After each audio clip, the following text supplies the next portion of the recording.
Hey everyone, it's Wes. Really hope you enjoy this week's episode. It's our news roundup. It's one that's really fun because we get to compile all these stories from the last, month and a half. I wanted to do a quick intro because re-listening to the episode, I do feel like I didn't really stress hard enough about a certain animal that we feature, mountain lions, cougars. I didn't really stress just how many interactions happen with these animals every single day where they don't turn violent, where the animal turns and runs away, where they do whatever they can to avoid us. And very, very, very, very rarely do they ever decide to attack or to hurt us or to even interact with us in any way.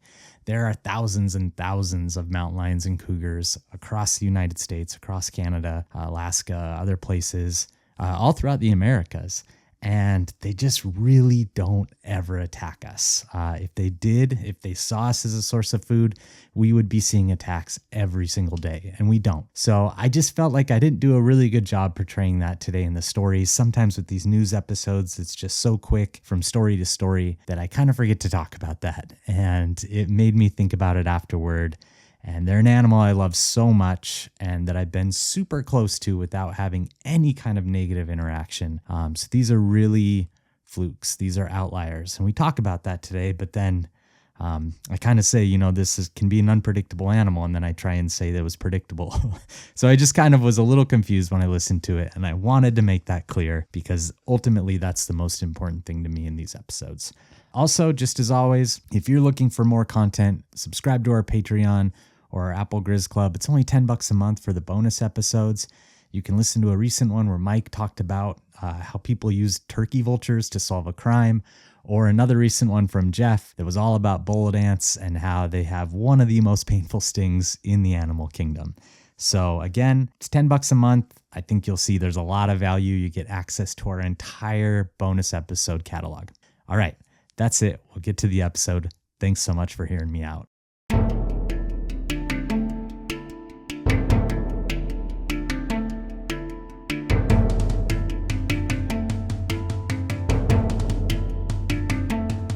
Hello, everyone, and welcome to Tooth and Claw Podcast.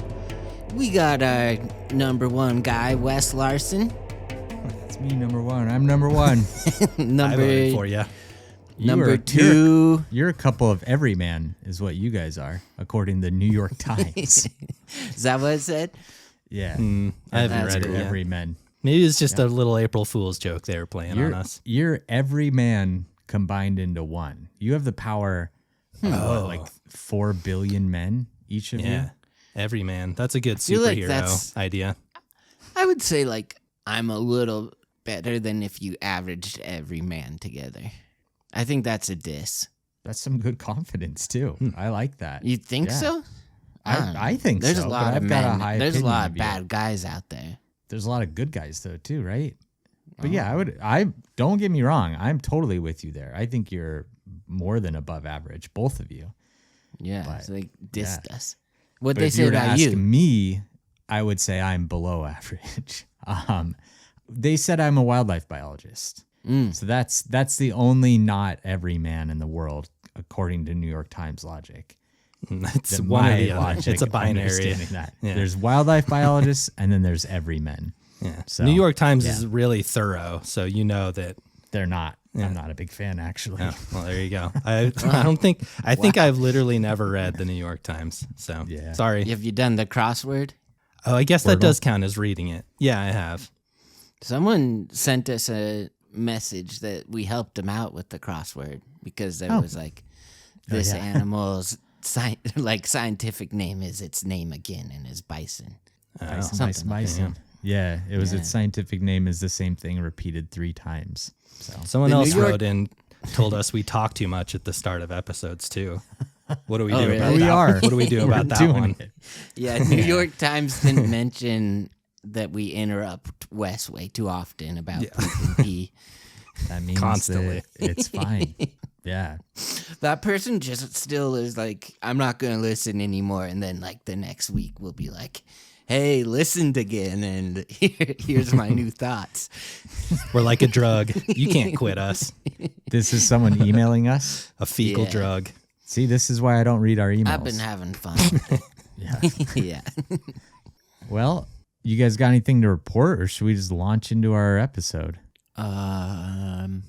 Report. I jumped off a cliff in Moab on Friday. Oh yeah, that was looked fun. awesome. Yeah. Glad you're still with us. Yeah, big old rope swing down in Moab. It was Oh, fun. there's ropes. There were ropes. Oh. Yeah. Yeah, it was really cool. I did it with my college buddy Grant and a couple other college buddies. It was fun to see them, fun to do tell something. Grant I say hi. I will. I'll tell him you say hi for sure. He's a good kid. Handsome as ever. That's one handsome dude, that Grant Barnes. Yeah. We should have him on. Yeah. He He should should be be in my New York spot. Times. Primarily audio format entertainment here.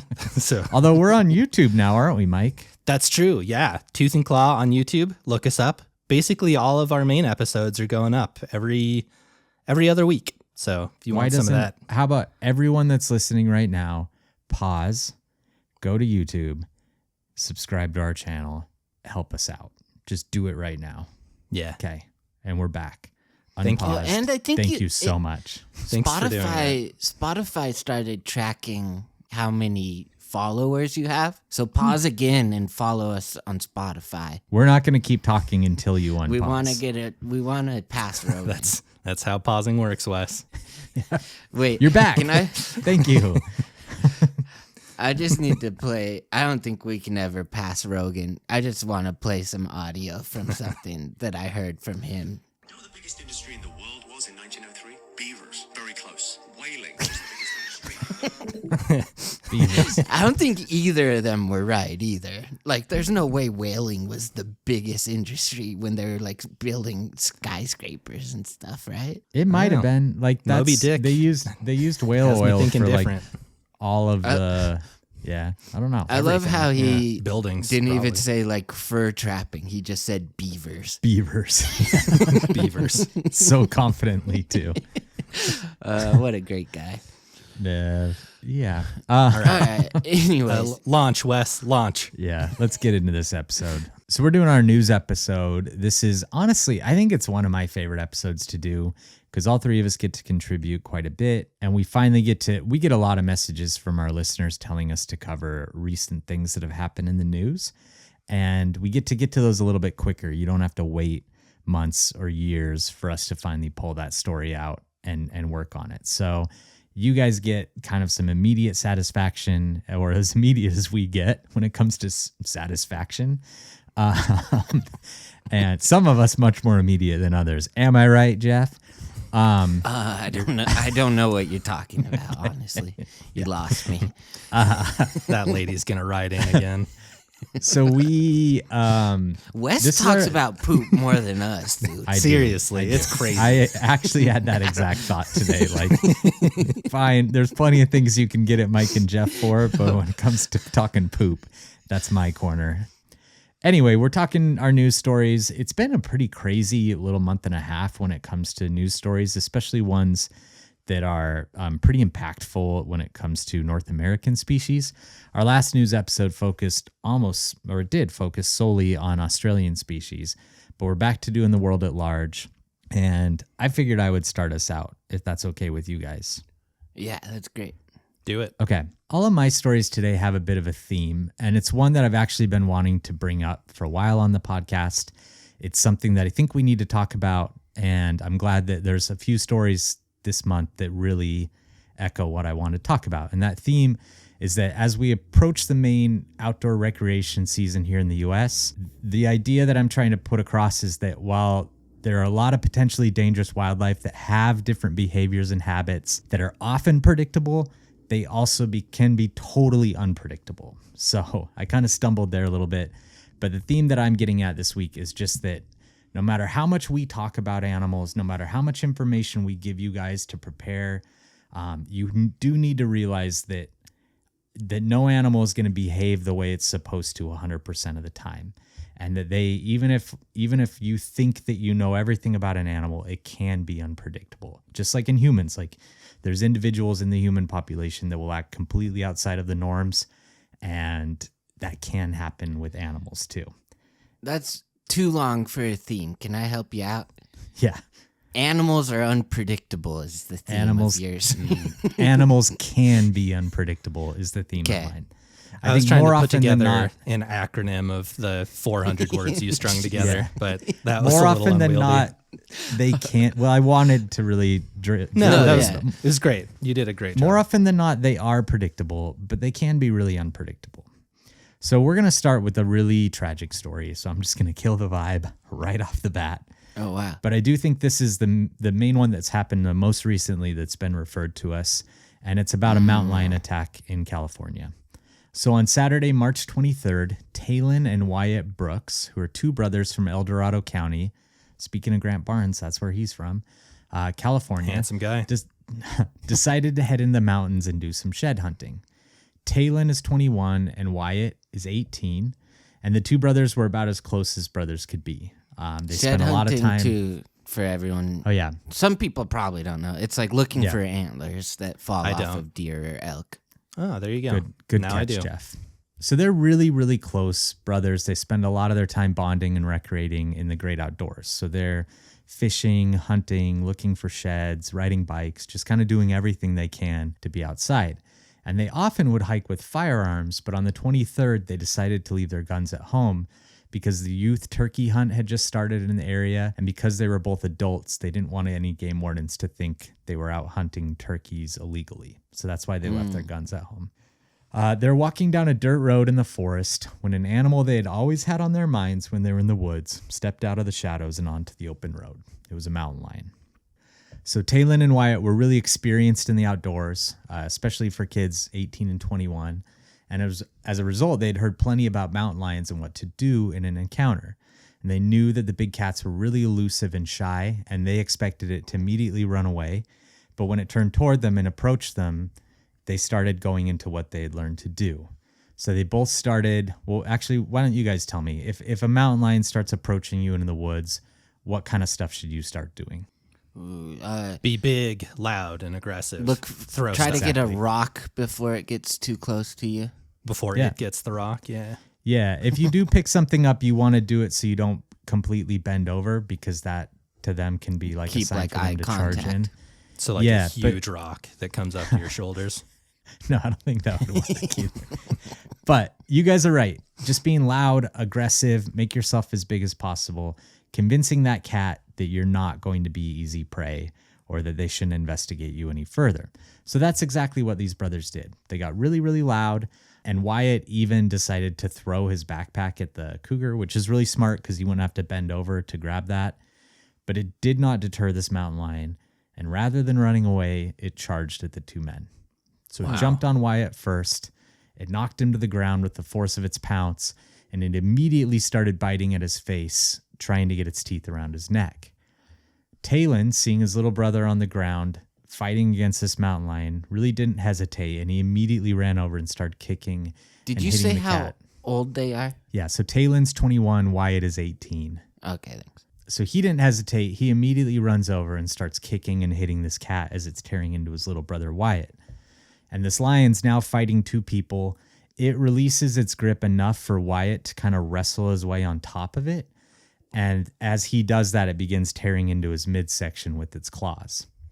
So Wyatt finally is able to pull free of this blur of teeth and claws, and the mountain lion immediately turns its attention to Talon. It pounces on the 21-year-old, takes him to the ground, and this time its aim was a bit better, and it bites Talon in the throat, immediately closing off his windpipe. So now Wyatt sees his brother on the ground. He does the same thing. He rushes in. He starts just punching this mountain lion, kicking it, doing everything he can to get it off of his brother.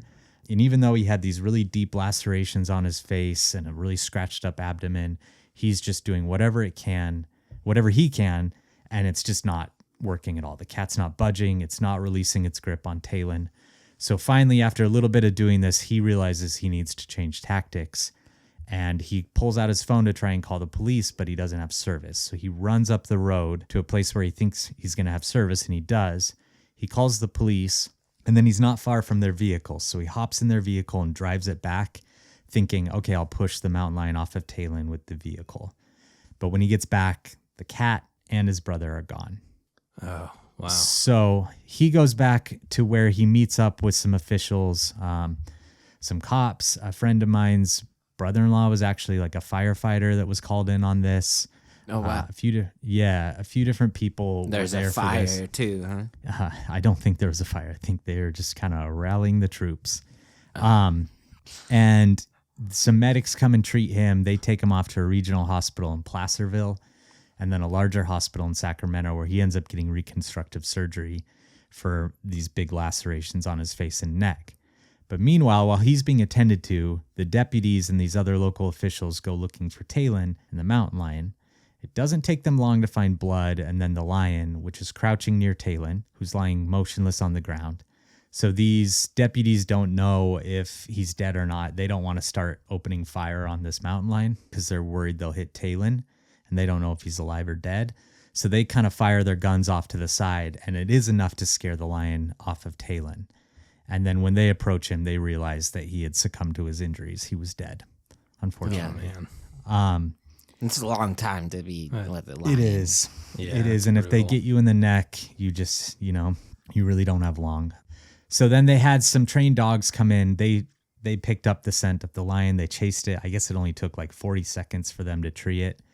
They shot and killed this lion, and they found it to be a healthy 90-pound male. Wow. Talon and Wyatt's family, we'll get into that in a second about the lion. But Talon and Wyatt's family issued a statement. That's where I got almost all of this information. They talked about the whole event. They said how gentle and amazing of a person and brother Talon was, and that he really did give his life for his brother. I mean, he could have just ran off when it attacked Wyatt, and he would have been fine. But he decided to save Wyatt's life. And then Wyatt tried to save his life too. It's a really sad one. There's actually a donation portal available at the El Dorado Community Foundation. Mike, do you think we can add that to the show notes? Yeah, that'll for sure be in the description. Yeah. All right. A little bit about this from my perspective. When my friend was telling me about it, it was actually like they were looking for the cat. It was still happening. And I was like, oh, it's probably a male cat. And turns out it was. And the reason it's usually males that are just kind of, a little bit more risk prone. We talked about that with the leopard episode recently. We've talked about that with other cats. They're just often the ones that are more likely to do something like this. So it's like that joke that's always online, like why women live longer than men. And then the guy does something dumb. Yeah. More that's risk-prone. honestly true. Yeah.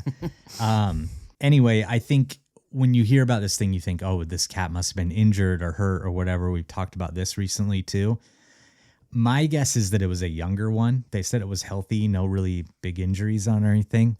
I'm guessing it was just a younger mountain lion that just, decided to hunt people. They just they're kind of like, again, like young men where they're just probably like the worst, I think dudes from like 18 to 30 are probably like the worst of humankind. And that's probably the same when you like correlate it with mountain lions when they're in that range of their life. Yeah. Sure.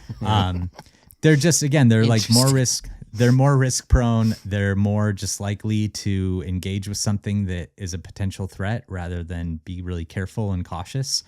And they also just haven't fully learned how to be a solitary mountain lion yet. There's just still some learning that has to happen.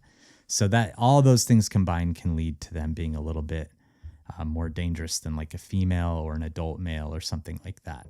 Anyway, just to like put a cap on the end of my first story, this just brings up that idea of unpredictability because these two did everything right. It's two adult men, which is crazy for a mountain lion to decide to attack.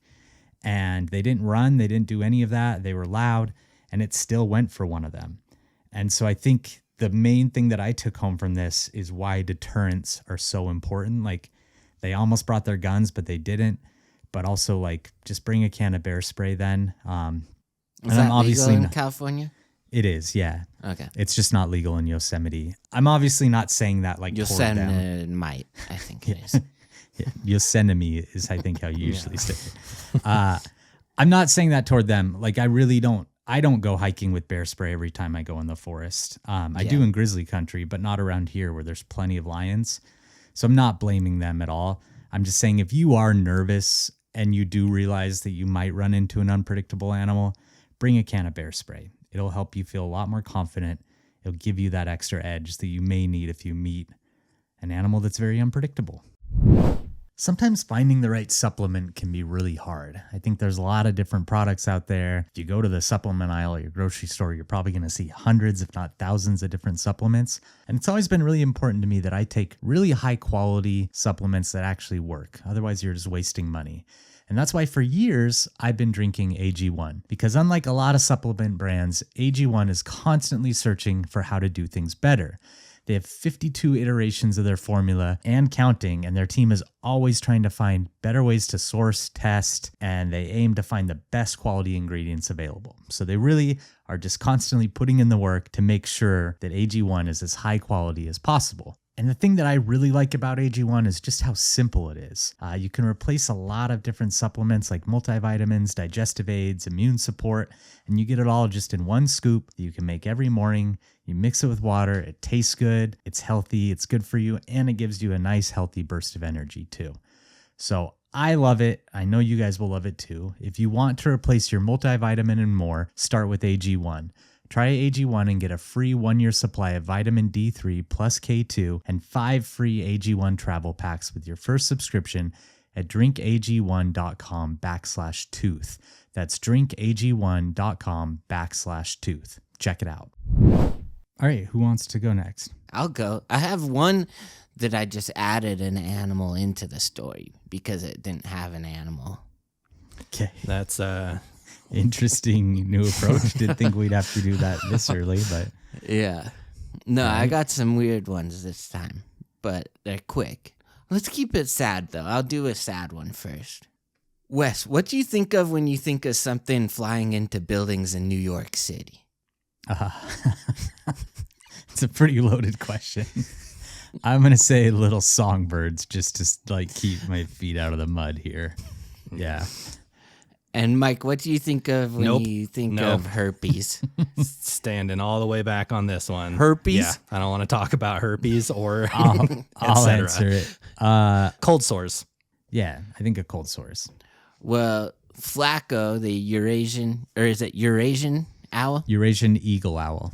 Yeah. Eurasian eagle owl, who I mentioned in a news story, but for those who maybe don't remember or didn't hear it, some people vandalized its enclosure in the New York Zoo, and it escaped and was living in Central Park for the last year, just, doing what you'd want to do as a Eurasian eagle owl in the big city. Eating lots of rodents. Not a terrorist attack, but it could have maybe been, because Flaco literally died. No one was thinking that, but Well, Mike, Flaco died from colliding into a building in the Upper West Side of New York City. Yeah. it's tough. How's that different than what the terrorists did? It's just not touching this In one, a Jeff. million ways. Yeah. And then they did an autopsy on Flaco after the death, or a necropsy. Necropsy. I don't know. Yeah. Necropsy. What's the difference? Yeah. Necropsy is just like on a dead body. So yeah, I think they're pretty same much thing, the same pretty thing. much. Okay. Yeah.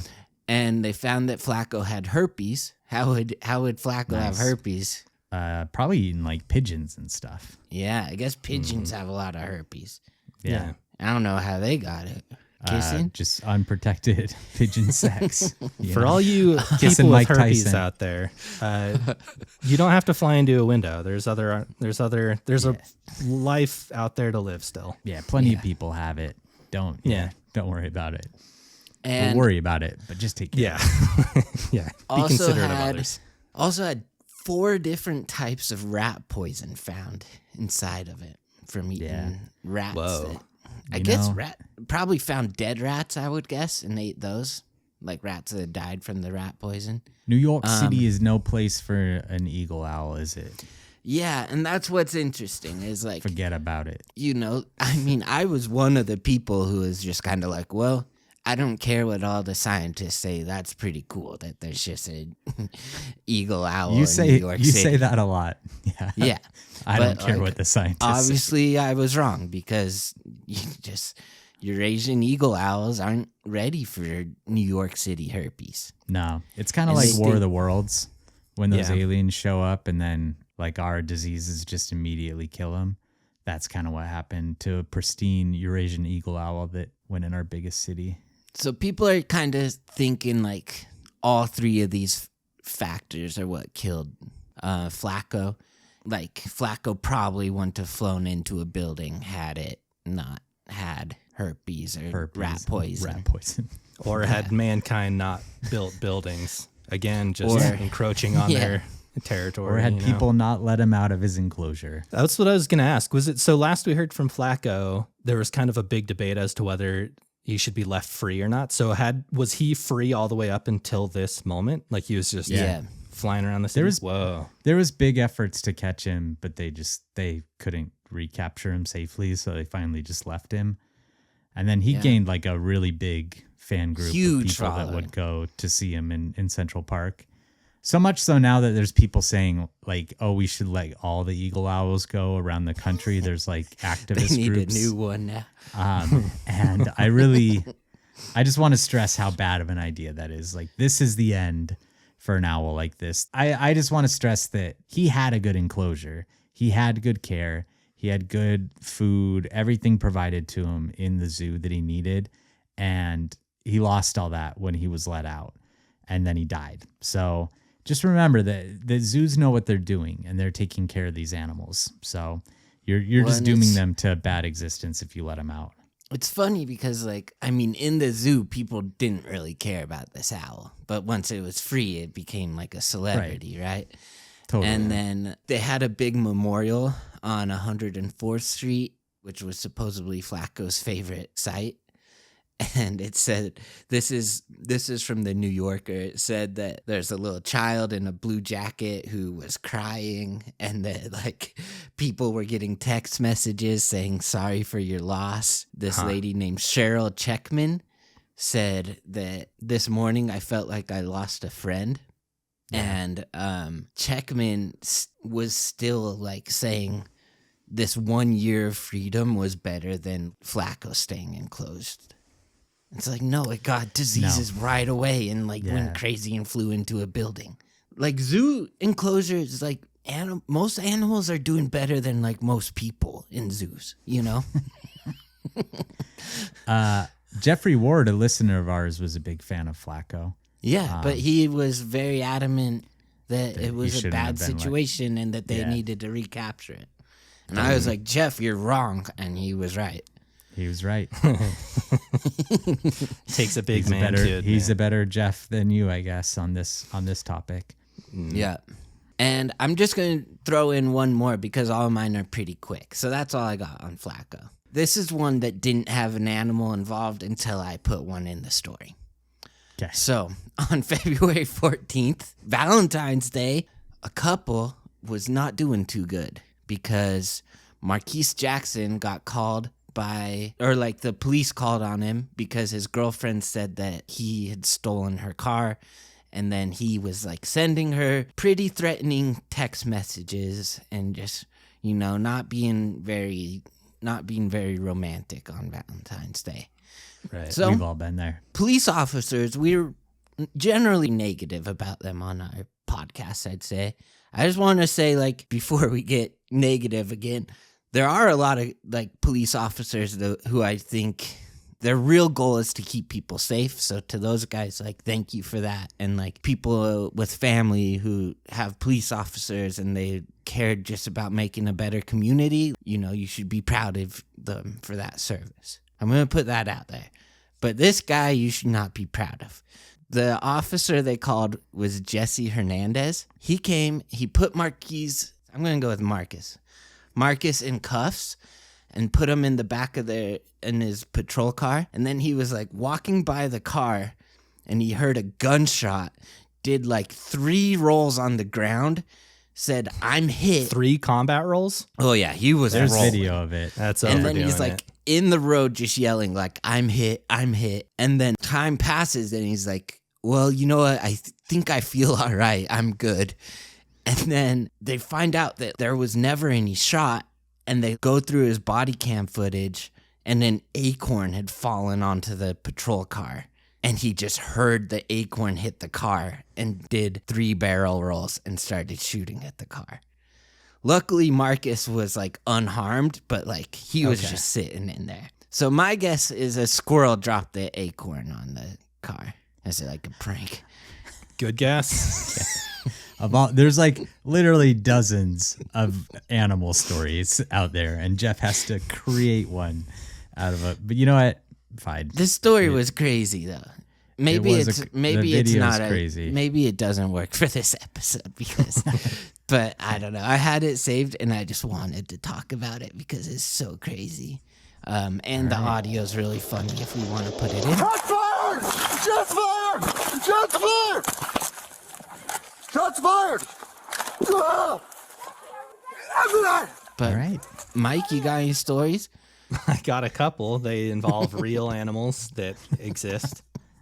Are proven to have actually been involved. I know, so I'm not usually the one to present Coyotes Be Wylin. It's never been my calling on the show. I forgot, but I figured, so I'm glad. I knew, so you guys told me which stories you were covering, and I was like, you know what? It's my turn to pick up and carry the mantle of this great tradition, narrow though my shoulders be.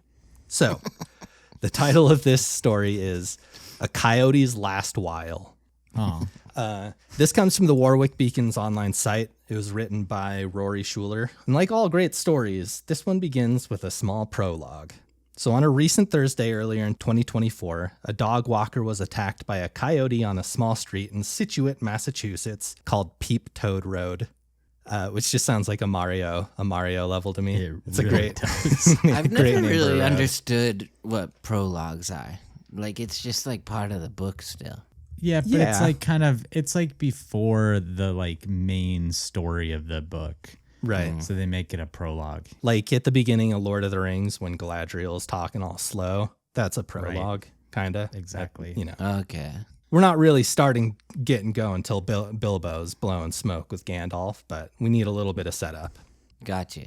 That makes Anyway. sense. Thanks for putting it in a way I can understand. So that all happened on Peep Toad Road, and according to Johnston Police Chief Mark Vieira, around noon on the following day, a 58-year-old man was hiking in the wooded area north of the previous day's events when he encountered what is speculated to be the same coyote. The typically shy animal was acting erratically and ended up biting the hiker on the leg. But what this coyote did not expect was that this hiker, he was playing for keeps today. You know, he wasn't messing around like the dog walker on the previous day. And what ended up happening in a later report, the hiker claimed to have pinned the coyote down onto the ground and suffocated it to death. Oh, I read about this, which is crazy. I know, you can wile a little too much, it turns out, if you're coyotes. So just, Yeah. You get strangled to death if you wild too hard. yeah, in Massachusetts, you know, massholes, they don't Do you take think kindly he to that said? kind of behavior. You think he was like, "You think you're better than me?" Before Yeah, he strangled it. I know he said that for sure. What you looking at? You think you're better than me? So the coyote was later tested for and confirmed to have rabies, which was expected since coyote attacks of this nature they don't happen really. And Chief Public Affairs Officer Michael J. Healy explained it. So he went over kind of an interesting process that I thought was worth bringing up. So what they did was, instead of just moving the whole carcass to the lab, this is what it sounded like to me. They chopped the coyote's head off and just sent the head to the lab, since rabies is primarily, it's a brain disease. Yeah. Yeah. So that was just smart. kind of a weird image to be presented with for the first time while reading this story, but it makes sense. Unfortunately for the hiker, the tests did come back positive for rabies, and he received some prompt treatment, probably very expensive. We've covered that Very before. expensive. 10 grand. He's expected to make a full recovery, but thus closes the story of a coyote who wiled a little too close to the sun. I was about to say too close to the sun, and you beat Oh me shoot! to I should it. have let you. The real Icarus of coyotes. No, I love that. Tooth and Claw is brought to you by Babbel. The best way to learn a language? Immersion. Living where the language is spoken and using it every day. But if that's not on the cards this year, you can still learn a language the second best way, and that's with Babbel. What are your goals for 2024? What can you do right now to give yourself the best chance of succeeding? If you want to learn a new language, you absolutely have to get Babbel. Unfortunately, Babbel doesn't offer the language to like learn how to speak to animals and sharks and bears yet. But it has Spanish, French, Portuguese, Italian, German, lots of language, lots of opportunities. So get on there, learn a new language. I know a lot of Spanish, but I really needed to brush up on it and like learn some more general things. And Babbel's been perfect for that because what's most important is just hearing the language. And that's why I love these classes where I can speak the language and hear the language. Here's a special limited time deal for our listeners. Right now, get up to 60% off your Babbel subscription, but only for our listeners at babbel.com/tooth. Get up to 60% off at babbel.com/tooth, spelled BABBEL.com/tooth. Rules and restrictions may apply. All right. My number 2 story is about a black bear. So in early March, Leanne Galante, a 55-year-old woman in Butler Township, Pennsylvania, went out on her back porch in the night to let her small black Pomeranian into the backyard. And while her dog's running around the yard, she looks up into a nearby tree and she sees the outline of 3 large black bear cubs in the tree. And before she can really even fully realize what's happening, the mother black bear bursts into the backyard and starts chasing her dog around, who had been angrily barking at this bear. So she does what any good dog owner would do. She chases this bear. She runs down, tries to save her dog, yells at the bear, and tries to chase it. And we've seen this in videos. Like we had that one of the girl who like pushed it off of the wall. One of the best videos ever, yeah. I think this story very accurately describes the other way that kind of interaction can go, which isn't great. The bear turns on Leanne and it swats at her, knocks her down. She hits her head on this concrete pad right next to her deck. Oh, and that's like a movie. Yeah, it really is. Then the bear's on top of her. It bites her arm, and then she can feel it pulling her head back by her hair and her scalp. And she realizes that it's pulling so hard that she's about to get scalped by this bear. And she even felt the skin behind her ear start to tear. And she got some stitches there, but then the bear lets go. I think the bear may have let go because at this point her Pomeranian was back and was like yipping, and the bear probably turned its attention toward it again. Wow. But somehow she's not even sure those how Pomeranians, that's crazy. Not afraid because of much. It got Brave. The bear had already attacked it, right? No, it had chased it, but it hadn't made any real They just contact don't with lose their confidence. That's crazy. No, they really don't. Yeah. Anyway, she doesn't even really know how it happened, but she got control of her little dog, a 9-pound Pomeranian, and then she scooped it up and she got inside and crawled to the phone and called the police. Authorities arrived. They shot the mama bear and trapped the cubs. The cubs were cubs from last year, so black bear cubs stay with their mom a year and a half. Yeah, so they were already like pretty big, probably 60 pounds, or maybe even bigger. I think they actually said they were 90-pound cubs, so really big. And they just decided to release them. They took them to some state land and released them. They're probably going to be fine. But the mom was euthanized. So, quick thing to talk about again. This is following my theme.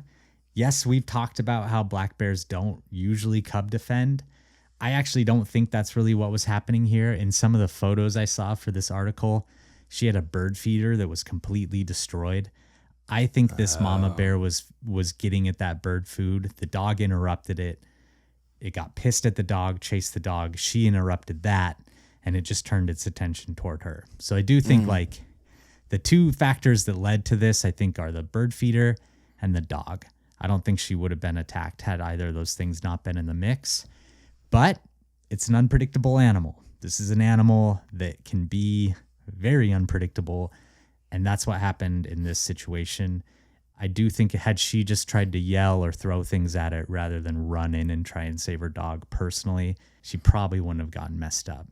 What I want to know is, what are these birds doing? Because, you know, I've seen Jeff's bird feeder. There's always birds around it. Yeah, so when something's like stealing their food, you would think that they would have something to say about it. Turns out birds are just a bunch of cowards. Yes. That's my takeaway. This was at night, too. Letting a Pomeranian do all their work for them. Yeah. Anyway, that a good point. It's a great point. Let me just jot that down. And again, just wanted to drill in. You know, we've talked a million times about what you can do with a black bear, but they can be really unpredictable. If I ever have a black bear at my bird feeder, I'll be so surprised. That'd be shocking. Yeah, that would be shocking on your second story bird feeder. 20 feet high. Yeah. Those have both been as advertised so far, Wes. Unpredictable animal behavior. Yeah. It was a good thing you shortened that theme down to 3 words like you did, Jeff, because we would have been here for another 10 minutes. All right, let's do. So this one happened on March 11th. Mine are weird this time. I don't know. Let's I'm go. on painkillers. That's fine, dude. You know what? I listened to Norm Macdonald make 9/11 jokes, so that's why I started doing it. And then I just chose some random ones. You know, You're not Norm, Jeff. We've told you this a million I times. know, I You just are try. not Norm McDonald. One day you could be though. I'm all in now. I was a little skeptical when we first started, but You I'm way past skeptical. You I'm along for the ride now though. refuse. All right. I'm buying in. This time, I'm going to start it out with what's the craziest thing you've ever done after being rejected by a girl? I can't think of a single crazy thing I've done after being rejected by a girl. I haven't done anything too crazy. I think I've sent a lot of texts in a row, especially in like high school. Sure. Like I didn't get that rule until later that like don't keep sending texts. So at first I was one of those like 30 messages in a row guys. Yeah. But I don't deal well with rejection either. My girlfriend, who I had for like 8 hours and then she broke up with me, my last girlfriend, I've just been sending her like a picture of someone on a motorcycle doing a wheelie every once in a while. How's that going? She doesn't respond. That's Yeah. less crazy, but I'd still advise maybe. Well, Yeah. it Even is a that's little probably crazy, crazier than mine. but it's nothing compared to this guy. That's nothing, he says. Here we go. So, a 37-year-old man named Stephen Glosser met someone who's not named on a dating app, and their relationship went south, so they blocked each other on social media. Happens And this every guy day. couldn't really take it and somehow found a friend, 34-year-old Caleb Kingsley, who wasn't like, yeah, that happens, dude. This guy was like, no, she needs to go. Oh no. Jeez. So they, Speaking of, younger men being the worst, yeah. it's just more. What age range did you say, though? I'm saying like 18 to 30. It probably should be more like 18 Because to these guys are 35. older. Yeah. But anyways, they came up with a plan to set off a bomb at the woman's house and then release a big python into the house to eat her daughter. That's the worst plan I've ever heard in my entire life. That's so dumb. And then they also planned to shoot arrows into her front door and mail her dog feces. And they ended up putting a bomb at the house and having an explosion that didn't injure anyone, thankfully. And they got arrested and they're like doing 20 years in jail now. Good. Wow. Put them away. At least. Like, yeah. honestly, you hear, I can't imagine what it's like to be a woman on these dating apps where you just maybe, go on a date and it doesn't go well. And then you have to block a guy because he's sending you a string of 30 text messages. And then you might get your door blown up and a python put in your house. Like, Yeah. we're the worst. It's not good. Yeah. See, and that's why I'm saying I'm better than like if you average. Like New York Times got it wrong. I'm like better than just your average Everyman. handyman. Yeah. You would have maybe set the bomb I don't off, think they but said anything about handymen, dude. You'd forego on the python. Yeah, just the bomb for Jeff. Yeah. Yeah. The bomb and maybe a couple arrows. No, probably just the python. Just okay. The python thing probably wouldn't have worked too. It probably would have just like crept into the corner and hid until someone found it a few months later or something. All right, and then one other one. Have you guys heard about this California round stingray that's in the Charlotte aquarium? Mike, No. have you? No, I haven't. It's this female stingray that's been alone or like without another stingray in there for 8 years. And last September, they like found a bump in it and did an ultrasound and it was pregnant. No way. What? Yeah, what's that Jurassic Park line? Life? Nature found a way. Life found a Nope. way. Come on, Finds a way. Wes. There Which we one? go. Life finds a way. Okay. Yeah. You see, they took the West African frogs. Yeah. So Filled the gaps. I'm kind of I got him on notice a little bit because the gestation period for like a stingray pregnancy is 3 to 4 months, and they found this in September, and it's April now, and this stingray still hasn't given birth. You know, so I'm kind of like, what's going on here? You guys They're pulling just our trying leg? to get tickets, A sold marketing to their ploy. aquarium. Yeah. But I guess it's the Echo staff. They're giving updates like every 2 days on it. So they're like, you know, this is pretty unprecedented. So it's like, you can't really know how long like it's called a Parthenogenesis. Yeah, pregnancy. Parthenogenic. Yeah. Parthenogenic pregnancy. So like, you can't really know how long the gestation period's going to be for that because it doesn't this is the first one they've ever recorded for this type of stingray. Yeah. So We talked But- about this when we talked about Komodo dragons because they can do this parthenogenesis. There's a number of reptiles that can do it, but with reptiles, their offspring can be reproductively viable. With this kind of stingray, they're like the way that it happens, it's almost like it's inbreeding with itself. So that's like a really simplified way, but it involves like polar bodies and eggs and all this different stuff. But essentially, its offspring are going to be like highly inbred and probably not able to reproduce. So Humans a not can so, do it. A not so immaculate conception. Exactly. Humans can do it. yeah. I don't think that's what you're thinking of, Jeff. You don't believe in the Bible? I Virgin Mary had a son? I'm not going to get into that on this show, but I kind of want to. What? So like a big new star appears over the little water park. You The know, stingray. something. The stingrays Yeah, have. I think you know, the Three- stingray. three needs little its own- sharks show up Yeah. with gifts. Yeah, with Frankincense and myrrh. It was funny when this first happened. When this first happened, there was a lot of theories around it, and a lot of people thought that it might be some little sharks that shared the enclosure with the stingray, and that they had hybridized. And I actually got a lot of questions about that, like what my opinion was on it. And just so people out there know, you have to be really, really, really close, evolutionarily speaking, to hybridize. We're talking like polar bears and grizzly bears who split a couple 100,000 years ago. They can hybridize. Lions and tigers that split not too far ago can hybridize. But sharks and rays are way too far apart for them to ever have sex and have like viable offspring. It just can't happen. So, yeah. Okay. They're in the same group, but they're not close enough to hybridize. I have one Good to more know. story that's more like a headline that I just saw on Reddit, but it's actually not too recent. So do you want Okay. it now or later? Now. I want it now. I want it now. Okay. J.G. You know the Wentworth. movie Geostorm? Yeah, of course. Is that Yeah, wait? Gerard Is that Butler? the dude from 300? Yeah, Yeah, Gerard Butler. I know What'd the you think- name. What role do you think of when you think of Gerard Butler? I think of Den of 300, Thieves. obviously. You said 300. That's true. Good point. I'd think of Den of Thieves. It's 300 for me.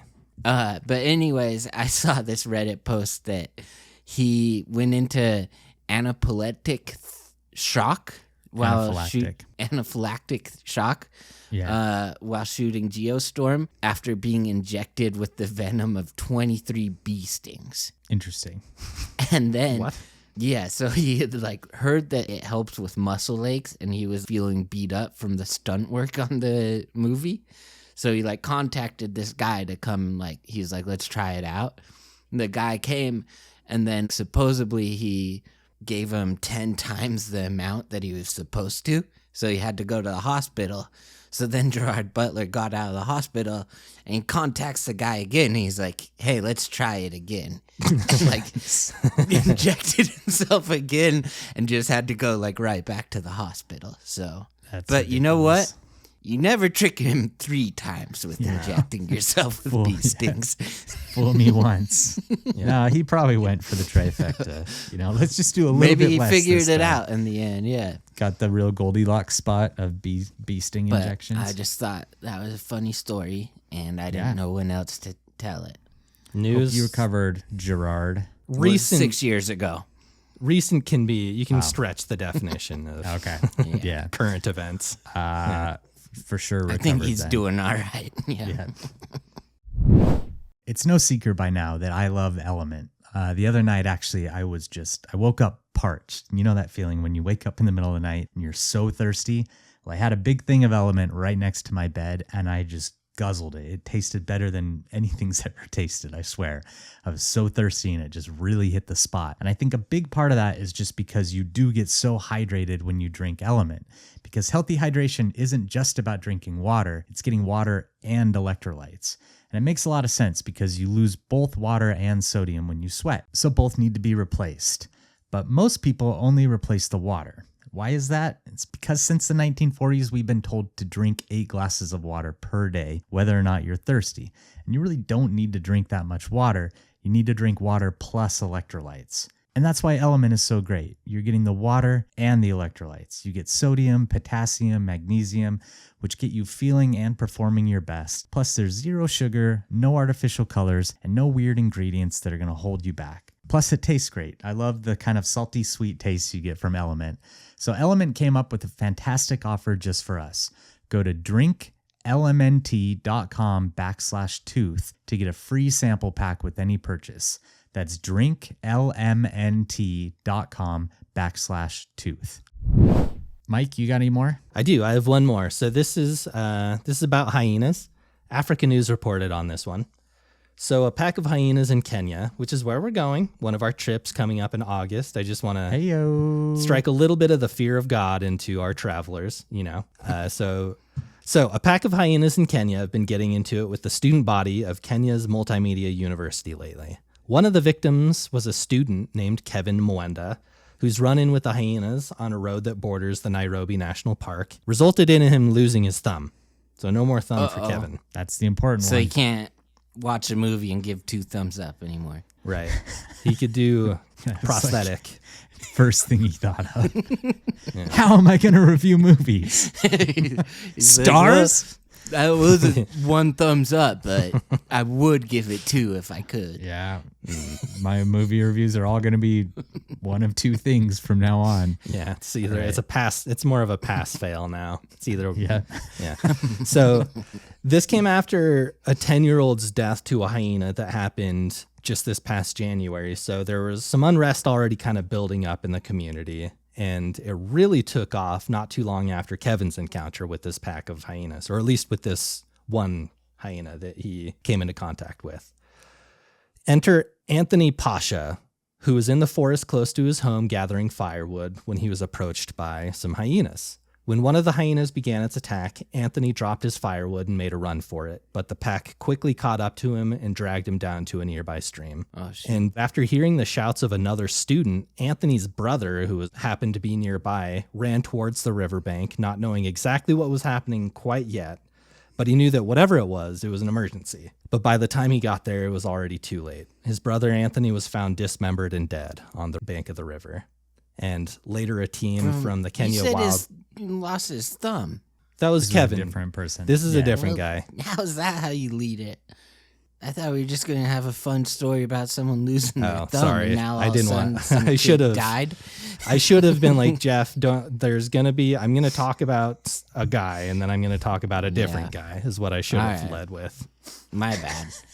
Yeah, you got to give him a little roadmap of these stories. I'll send you my notes ahead of time. You know, I'm giving that 2 thumbs down that they did that. Go for it. Try to do it. Yeah. Giving thumbs down is not super easy to do. Look, it's putting strain on your rotator cuff. You're going to pretend like it's an easy thing to do. It's not. Later, a team from the Kenya Wildlife Service confirmed that they were indeed human remains found on the scene. And this has kind of been the final galvanizing moment behind the community and the student body of this nearby university to really start protesting the authorities, because it's kind of a common theme in this part of the world, but there's a lot of protection that should be in place that just is either hard to enforce or is neglected to be put into place. And so the student body... What do you mean by protection? Just fences or armed guards or whatever they want. They're asking for things that they're just not receiving. Yeah. And with the death in the community caused by a hyena, it's just like, I mean, the student body, they're in the streets now. They're blocking traffic. They're trying to do whatever they can to get some attention on the issue. So, yeah, just kind of a wild hyena couple of months here in Kenya, Nairobi area. Too. Like, I know. when you think about it, I mean, you did kind of pull a 1-2 punch on us there. Like, the funny one and then a really sad one right after. But I wasn't. The thumb was not a funny one. You guys think it's funny. made it I funny. think that's Funny. pretty bad. Anyway, I would not want that to happen to anyone I'm close to. I You think guys are like heartless. we've talked about someone dying from a mountain lion in this episode. Dying from a hyena would be so much worse. And not that like obviously both of them are terrible, but one's like much more violent than the other. So I can't imagine what his family's going through. Why what is it his worse? students are going through. They just don't Because kill you they as don't, fast? They don't kill you. Yeah, it's like a dog. They're like a dog. Yeah, it sounded like they ripped him limb from limb, like while he was still living. It's not a good way to go. So again, like that's just awful. I don't have anything else to say. It's terrible. Do they have any kind of like donation page or anything for that one, or? No, not really. It's just kind of a whole community that's outraged about it. And I know we spoke about hyenas in our recent March Madness episodes, how primarily, I don't even know if we can say primarily, but often they are scavengers. But again, often. they are prone and capable of taking down humans in what seemed to be a predatory kind of attack as well. Yeah, I think in that episode I said they're primarily scavengers, which I don't know if that's right or wrong, but I think the best way to say it would just be that they are opportunistic. Like they'll take advantage of any chance they can to get meat, but there's places in Africa where they live in like really good coexistence with people too. So I don't know. That's really sad. Yeah. All right. Well, I got a story. I really could have done a better job bracing you No, guys. it's all right. No, it's just fun, dude. There's a 1-2 punch. I punched you twice. I was just thinking of like the guy's thumb, and then you're like, he was like dismembered. I was like, why are you so Wait, what? caught up on the thumb? You'll when you play it back, you'll realize there is some real connective tissue. I'm not paying all right. attention super well today either, so it's on me. Okay. My last story, Jeff, pay attention to this one, is called Battle of the Cougars. All right. So Another cougar. yeah, Cougars be something. Hyena. Be Mountaineering. biting. All right. Before I get into this, just because I didn't write this down and I want to remember, with our California story, that was a fatal attack. This next one isn't, but the last fatal attack in California was like 20 years ago.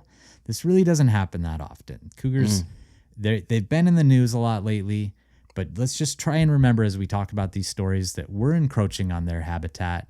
We're constantly reducing prey base. We're constantly doing things that make their lives harder. So it's more than natural that they're going to start showing up more and more around us, and that's going to lead to more conflict. And I do think that's what we're seeing, and I just think we need to remember their perspective in all these stories. Okay. I just don't want to villainize them because the story's like a little crazy as well, and so is that first one. On the morning of February 17th, 2024, 5 women, all competitive cyclists and all of them in their 50s and 60s, met at the Cougars. Tokul Creek. Yep, Cougars, Battle of the Cougars. That's what this is called. Met at the Tokul Creek Trail north of Snoqualmie, Washington, and they snapped a selfie at the big yellow gate at the entrance. All of these women had done countless miles on their bikes over the trails and roads in that area. Today's going to be a ride unlike any other day they've experienced. So Carrie Bergerie, and I'm not sure I'm saying her name right, the last name. I think I'm good with Carrie, but the last name's a little tricky. Was one of those women. She's short-haired, or she's short, she's silver-haired, she's 60 years old, and she's a self-described extreme athlete. She'd biked across the entire state of Washington multiple times. She'd done a 200-mile ride in a single day, and she was just getting over a bout of COVID and was really excited to be back in her bike seat on a ride with her friends. So these women, they're like, these are tough ladies. Like they're really good competitive cyclists, doing much more than I could do on a bike for sure. So they're 19 miles into their ride. And Anna Tietz, one of the people on this ride, she was like kind of in the back of the pack. Tietz. I bet it's Tietz. Anyway, Anna sees 2 cougars walk across the gravel trail that they're riding on, and she immediately yells, "Cougar, cougar," to the rest of the group. It'd be funny if like all of them turn around because they're all cougars. They all did the Spider-Man meme at each other. Yeah. But she's pointing at these animals, and one of these cougars takes off into the forest. So again, cougar, mountain lion, puma, all the same animal. Yeah. This other cougar, though, did not run away, but rather it lunged at Carrie, who's in the middle of the pack, and it knocks her to the ground in front of her horrified friends, and they tumble into this ditch near the trail. The cougar clamps its jaws down on her jaw, and it tears into the right side of her face, pinning the other side of her head to the ground, and it rips an earring out in the process. It's not as bad as the other stuff. Yeah. We're going to come back to that little detail. Yeah. How valuable that earring is. Yeah. Maybe it's like that one that old lady threw into the ocean, Necklace? Maybe Jack gave it to her. Yeah. That was a necklace. I know, but I'm just saying maybe it's like that. I'm reaching. Anyway, blood starts rushing into her mouth, and she's even thinking that she might suffocate on this blood when she hears the sounds of her friends attacking this cat. These women had jumped off their bikes, and now they're doing whatever they can to get this mountain lion to release Carrie. They're hitting it with sticks. They're stabbing it with a small pocket knife. They're kicking it, and it's having no effect. 64-year-old Annie Bellata even tried choking the mountain lion, but she said it felt like she was trying to choke a rock, which we've all tried to choke a rock or two, and we know that that's not easy, That's an interesting way to phrase it, but yeah, I get what she's saying. Yeah, just like metal, like it's just like Jeff. When we would grab a bear by the forearms, you feel like you're just grabbing something that has like no give. So then Annie tried putting her hands in the cat's mouth, which Jeff is a move I think you've talked about before. Yeah, and tries pulling it off of Carrie that way, but she couldn't get it to release its grip. 59-year-old Anna Tietz pulled on the cougar's leg, which does nothing as well, and she lets go, and she's trying to think of what to do. It's still attacking Carrie. Carrie's struggling for her life. So Anna finds a nearby boulder that's roughly the size of a watermelon, and it's really heavy, so she can't pick it that high, but she kind of, squats it over to the cat, and she's about 1.5 feet over its head. And she asks Carrie if it's okay if she drops this rock on its head because, she doesn't want to hit her friend. Yeah, no, and Carrie gives her the thumbs up, which luckily I think she still has at least one of them. Yeah, it's good that she had them, or else she would have been like, "Whoa!" Still be standing there with that rock, probably wondering do you what think to she do. did Just it give me a sign, any sign. Joaquin Phoenix and Gladiator, though, where she has it sideways and then going and then down goes and then up. And flip, yeah. Probably just for dramatic effect. So Anna drops it 4 or 5 times on this cat's head, has no effect. What? So Carrie, meanwhile, Well, if you just grabbed its ear and pulled really hard, I don't think it would do anything. I really don't. And that we hurts. talked about this with a different animal, with black bears in our in the hot springs attack. But remember, with some of these animals, when they switch into this mode, when they know they have prey and they have it kind of where they want it, that switch gets flipped, and it's much, much, much harder to get them to leave than it would be if you could stop that before they get to that point. So I think that's what's happening with this mountain lion. It's what happened with the other mountain lion. They know they're this close to securing prey, so they're doing everything they can to hold on until they can kill that. So that's just kind of what's going on here. just full predator mode. Yep. So Carrie is doing everything she can too. She's shoving her fingers in its nostrils and its eyes. She's trying not to choke on this blood, and she's starting to lose steam. She's feeling herself fade after about 15 minutes of fighting with this cat. It's got its mouth just on her jaw. Just clamped on her face. Yep. Yeah. And she's starting to feel then, though, that all of this attack from her friends is causing this cat to loosen its grip a little bit. So when she feels that happen, Her friend Annie screams, "Go, go, go," to Carrie, and she gets away from the cougar, scrambles into the middle of the trail on her hands and knees. And then this is like maybe the craziest part of this story for me. 59-year-old Tish Williams, one of these other women, grabs another woman's bike, Erica Wolf's. It's a $6,000 cyclocross bike, throws it on top of this cougar, pins it down, and then the 4 women, because Carrie's in the road, the other 4 women stand on this bike and just pin this cougar down below the bike. Wow. Oh, wow. So there's photos of this, of these women standing on top of it, and the cougar's completely pinned under this bike and it can't go anywhere. And they also like put the boulder on top of the bike. And, Who took the pictures? Carrie did, Okay. which is wild. Yeah. So then they call for help. Did and she there's do actually, like a selfie with it? No, she didn't. that She would've would have been a had a good very move. bloody face, but yeah. Yeah. They call for help, and 30 minutes later, so they stand on this cougar under the bike for 30 minutes. An officer with Fish and Wildlife Service arrives. He's totally shocked by what he sees. Yeah. 4 women standing on a bike with the snarling cougar underneath, and It'd then be another woman covered in blood in the middle of the crazy. road. It'd be crazy if he wasn't shocked. If he's Yeah. just like, yeah. Oh, yeah, Okay. another day on the job. Yep. He assesses the situation. He fires a single shot into this cat, killing it instantly, ending the struggle between cougar and cougars. Carrie's then rushed to medical attention. She suffers severe trauma to her face, permanent nerve damage, but both her and mountain lion experts agree that likely she would have been killed if not for the intervention of her friends. This cougar was estimated to be about 1 year old. It weighed 75 pounds and it was healthy. That's so Again, crazy. Young male. Yeah. Like 75 pounds in this story, 90 pounds, like a 90-pound mountain lion with 2 adult males for all intents and purposes that can put up such a Yeah. fight against that. It's It's just like it's a that. level of strength we don't have comparison for. Yeah, like a chimpanzee, Jeff. Yeah. It's like what, Jeff? What were you saying? I was going to say, it's like that scene in Endgame when all the girl superheroes get the get the glove and like I forget what they do. They No, all but cut these it women down. are awesome. Like that's Yeah, awesome. that's great. That's so cool to like. I don't know. It is. Like great It job is. saving your friend, and then great job keeping the cat there. You know, like Yeah. Honestly, I feel like that a was the lot of amazing people like once the cat lets go and their friend gets away, they're just like, all right, let's get out of here. But they're like, no, Yeah. this cat is dead. I don't know. If Yeah. I were one of those women, I'd be afraid that if I get up off this bike, it's just going to go for one of us again, you know? I think that was their main. I think that was their main thought, was just that they didn't want to get attacked again, because all of these women were actually big animal advocates, like really big animal fans. So they were all pretty heartbroken when this mountain lion had to be killed. Sure.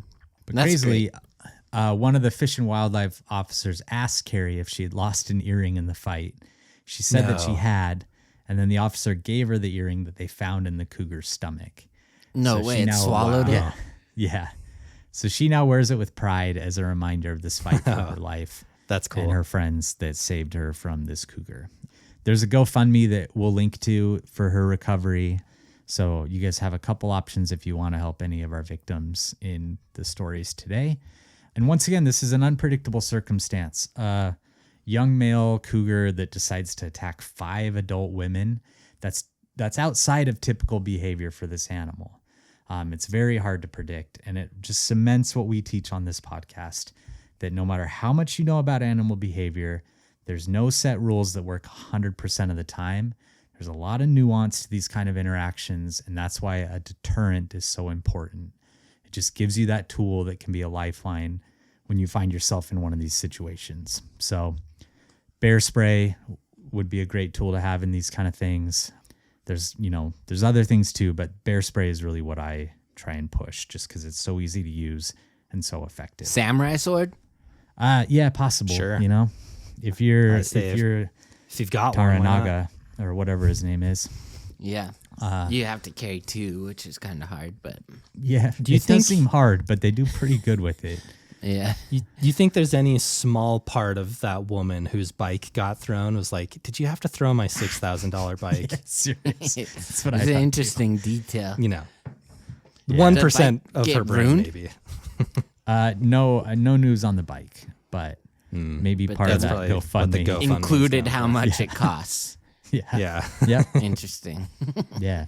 It's an expensive bike. I hope your bike's Yeah. okay, Erica.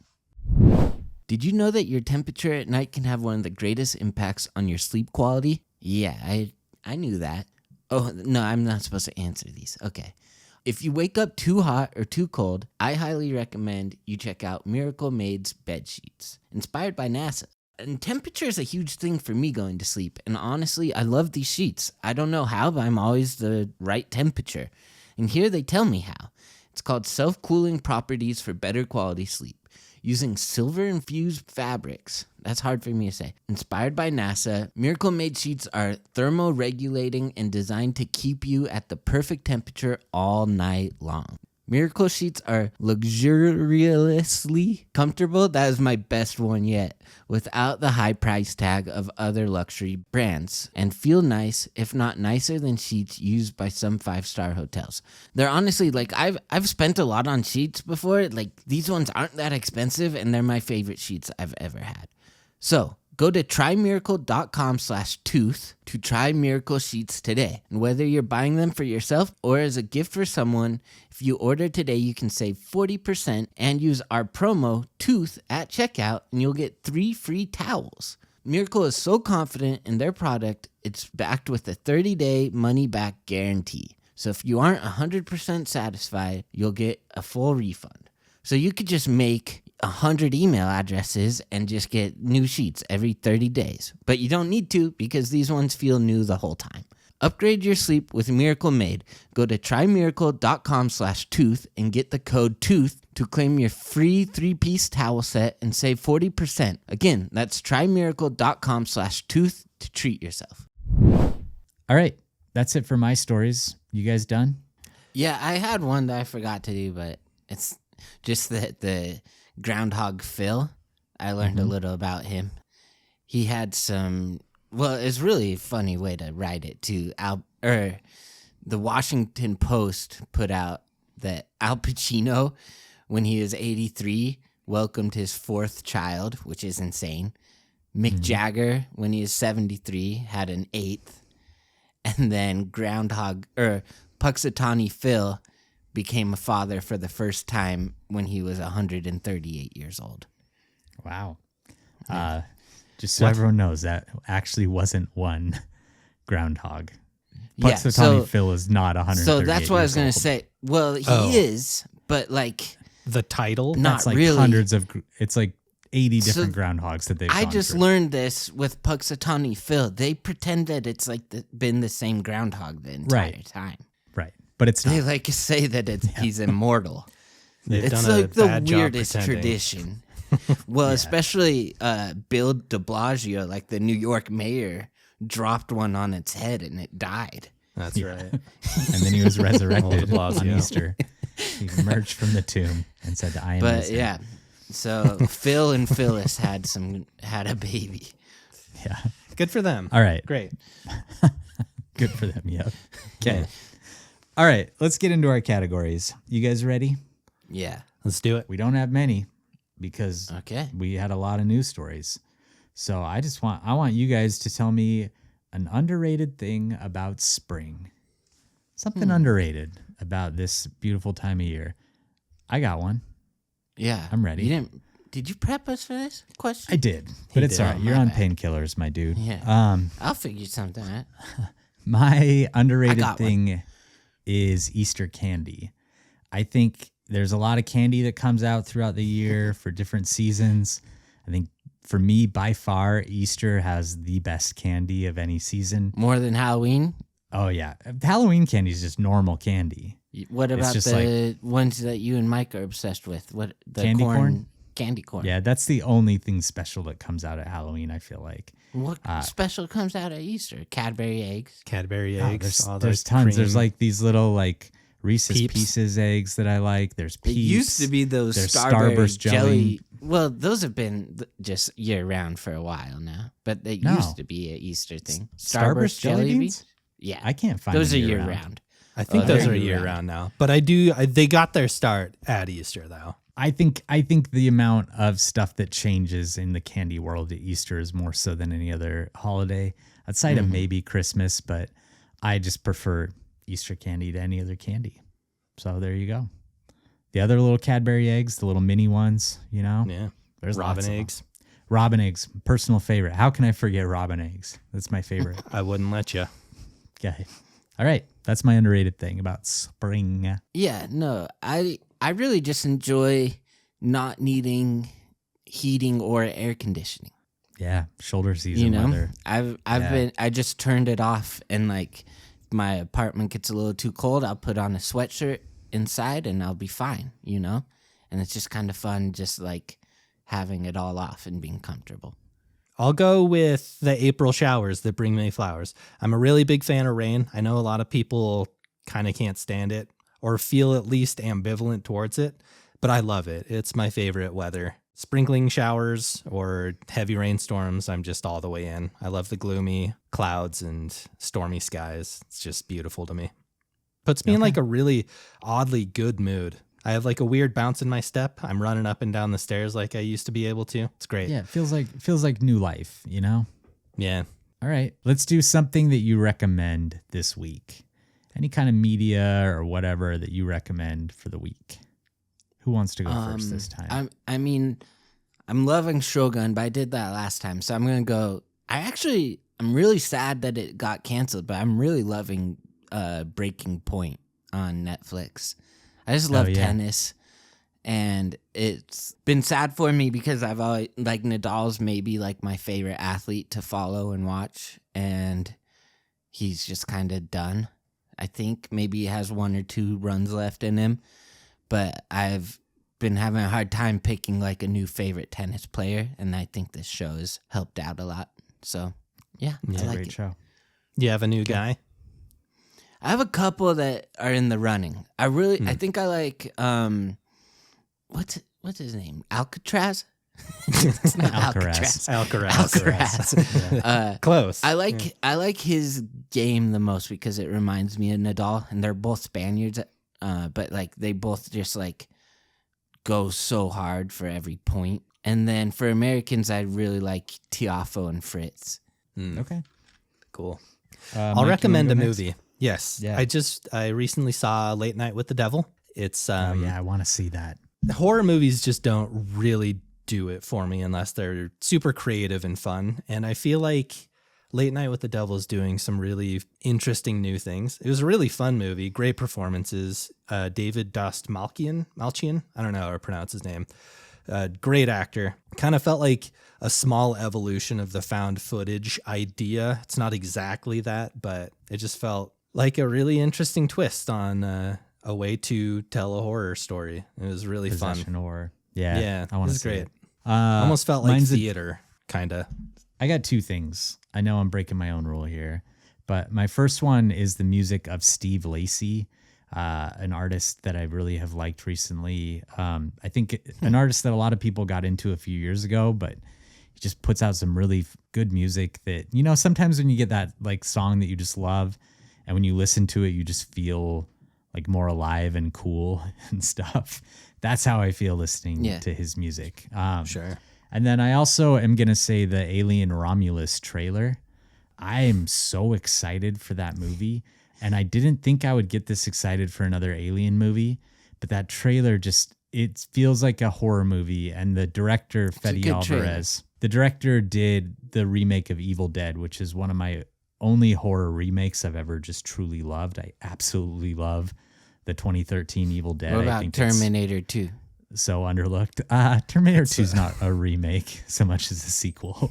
That's a good point. But anyway, I think Romulus just looks great. So I'm really excited for that. That's cool. Good job. Yeah. Oh, I want to shout out. Oh, yeah. I've been watching Caitlin Clark, and like, you know, it's been fun. She's really good. And it's women's basketball at Iowa. So that was fun. Okay. Should we do some listener questions? I got some. Can I ask them? Okay. Yeah, do it.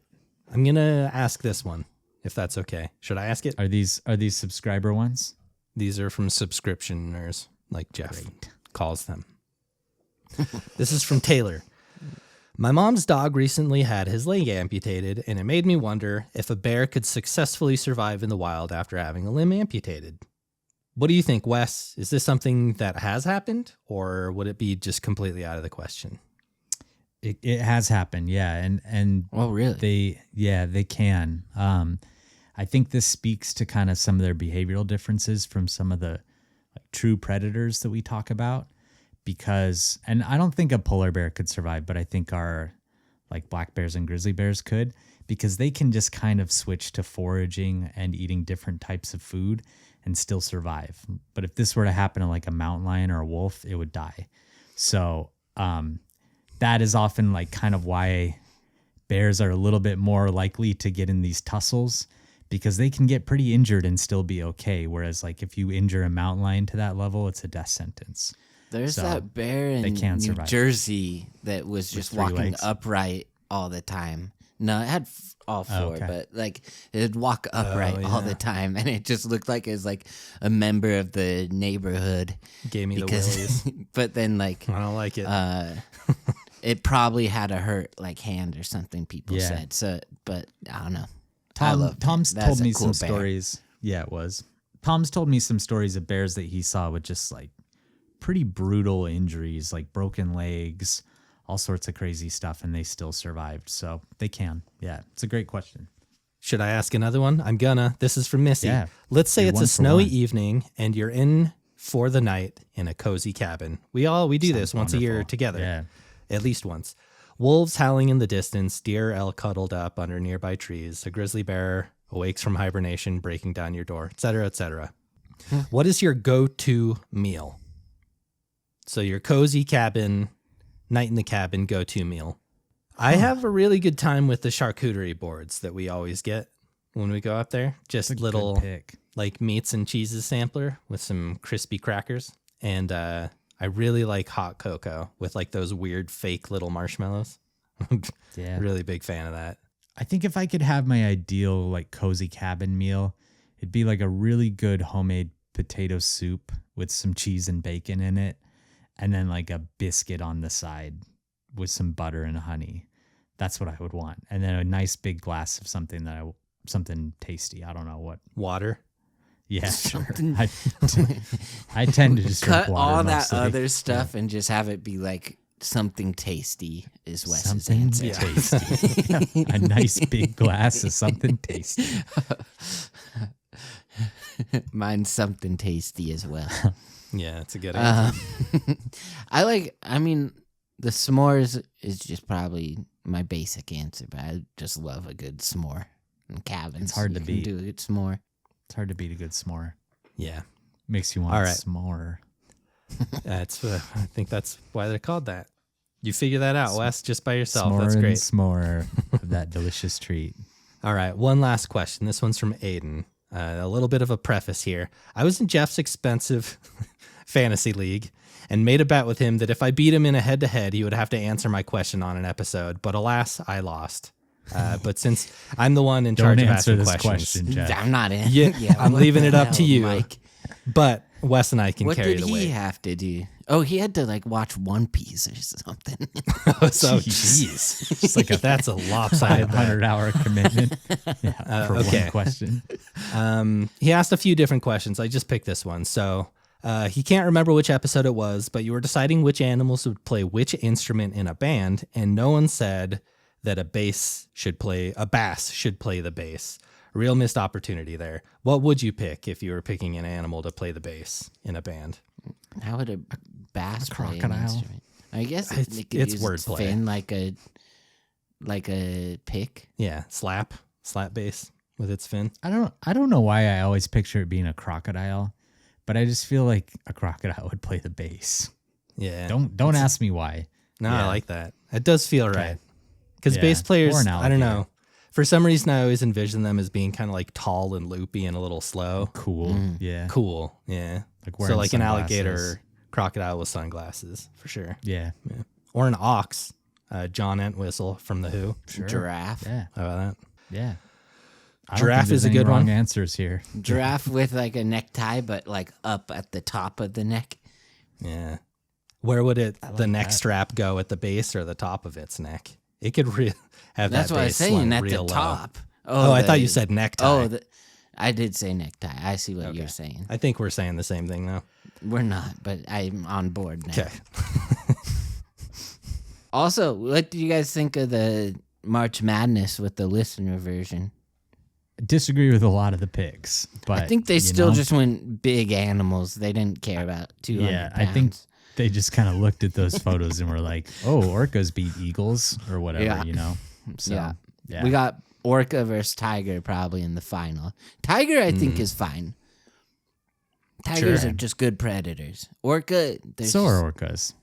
yeah, but orcas their are smart teeth as aren't hell. as like sharp as a shark's. They're just big.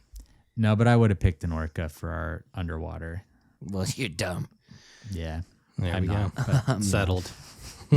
Hold on, I got a mountain lion one because we did some mountain lion talk. Sydney Marie asked, do jaguars and pumas interact? How does that relationship work between the two big cats? They live. I mean, they do live in places where they interact and where they are both on the landscape.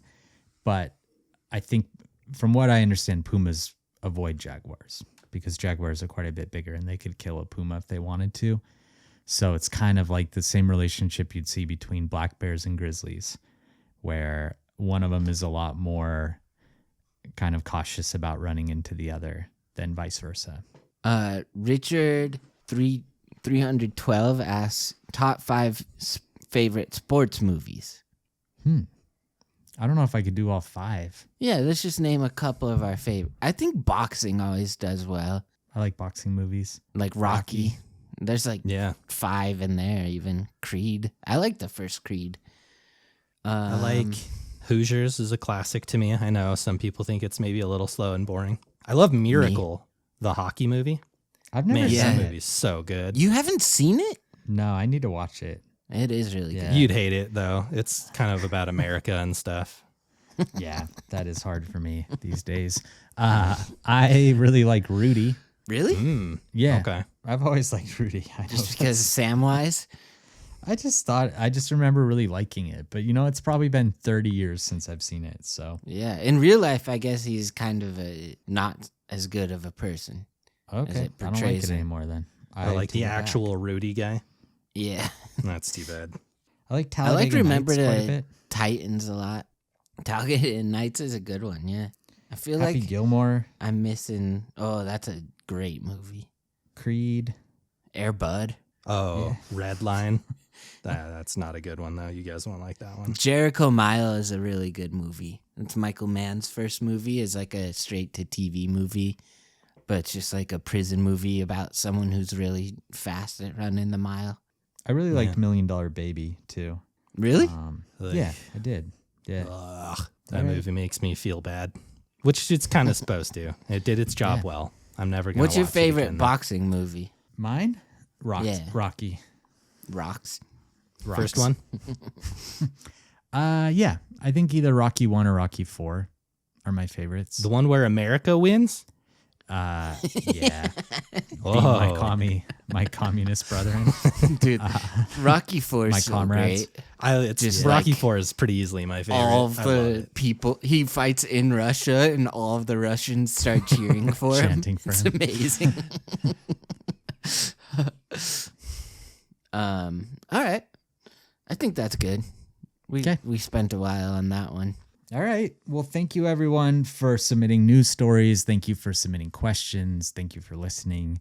Thanks for getting us in the New York Times. Like what a treat for all 3 of us. We didn't even know that was happening, and then we just got figured it out. Yeah. the best listeners. We love sure do. y'all. We sure do. As always, if you're looking for more content, subscribe to our Patreon or our Apple Grizz Club. We're constantly putting out new bonus episodes on those. Constantly. Every second, every day, there's a new bonus episode. No, we really do appreciate those of you that have the extra income to help us that way. Subscribe. It's $10 a month. So at that point, what is that, Jeff? What costs $10? Like a thing of popcorn at the movies? That's $10. Yeah, no, that's about right. Mm-hmm. You know? But I'd rather have a thing of popcorn than our subscription, I think. I wouldn't, but that's you. You do love popcorn. All right, Jeff, I'm going to stop asking you for help on those sort of things. All right. Go to I love popcorn. Yeah. It's so good, man. You get so many. You get probably 100 popcorns. They could charge me $100 and I would buy movie still buy it. popcorn. Yeah. Yeah, that's true. I don't doubt that one bit. All right. Well, we'll talk to you guys later. Love you. Love ya. See ya.